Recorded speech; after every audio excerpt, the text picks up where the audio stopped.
এই হলো আমাদের গ্রামের গরিব কৃষক, যে নাকি সুদ নিয়ে পরে জীবনে পস্তাতে হবে। এটা কুদ্দুস কই যাস?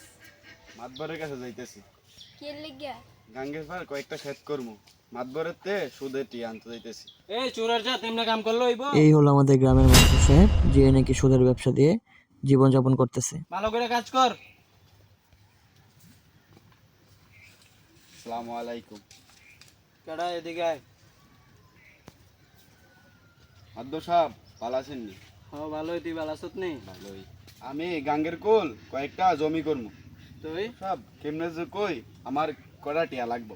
ঠিক আছে, তোর বাড়ির দলিলটা লই আয়। কয় টাকা লাগবে তোর? আমি তো দলিলটা লই আইছি, আমার 70-80 হাজার টাকা লাগবো। দলিলটা দে। আচ্ছা ঠিক আছে, টাকা চাইছস, দিতেছে, সমস্যা নাই। মাসে 8,000 টাকা কইরা সুদ দিতে হইব। আর যদি সুদ চালাইতে না পারস, হয় আমার টাকা দিবি, নয়তো বাড়ি দিবি। আপনি যেমনে কোন এমনি হই। বিয়া ডয়ের থেকে 70-80 হাজার টাকা দিও তো কুদ্দুসে রে। কিরে কুদ্দুস, তুমি মতো সেবে করে দিছে তো? মাতবরে সুদ দিতে পারতাছি না। সমস্যা? বন্যার পানিয়ে আমার সব ফসল বাসায় নিছে গা। সুদের টিয়া আমি কেমনে দেবো? মাতবর সব গড়াইয়েন। আরে গড়া অনেক টাইম নাই, 2 মাস ধরে তোর কোনো দেখা নাই। আমার সুদের টিয়া কই?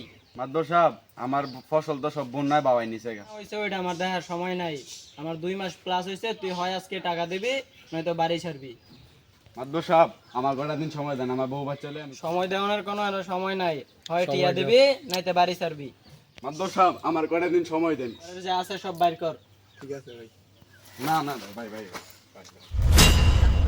এই হলো সমাজের সচেতন যুব সমাজ, যারা নাকি সমাজে সুদ মুক্ত করার চেষ্টা করতেছে। আজকে কুদ্দুস কাকা, কালকে রফিক কাকা।